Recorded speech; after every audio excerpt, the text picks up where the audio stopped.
Pelek dulu. Pelek dulu.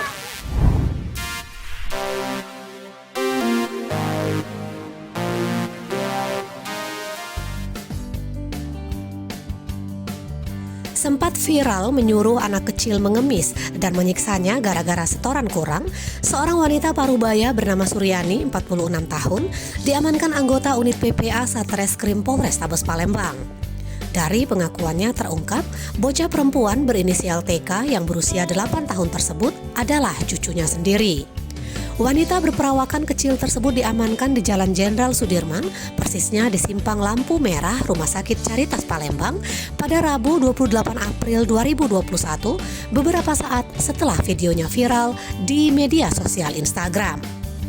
Kasat Reskrim Polrestabes Palembang, Kompol Tri Wahyudi, melalui Kanit PPA Ibtu Vivin Sumailan mengatakan, dari pemeriksaan awal, ternyata pelaku merupakan nenek kandung korban. Dinas Sosial Provinsi Sumatera Selatan menjemput bocah berinisial TK untuk diamankan di Rumah Aman Pemprov Sumsel pada malam harinya.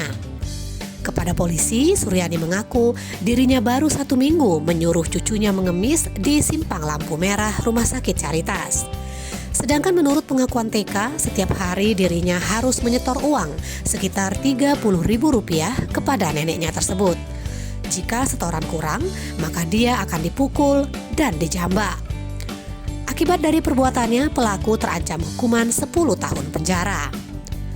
Laporan Mizon Bule dari Kota Palembang untuk Anda. Dari atasan kami yaitu Bapak Kasat Reskrim juga Kasubdit Parenakta. Jadi kami langsung mengamankan terduga pelaku penganiayaan terhadap anak dan juga pelaku KDRT. Hubungannya itu Bu? Ini neneknya. Neneknya, nenek kandung dari Kenapa Bu? korban. Kira cerita Bu. Dia Disuruh apa, Bu? nganiaya itu anak itu. Ini termasuk dalam dugaan eksploitasi anak.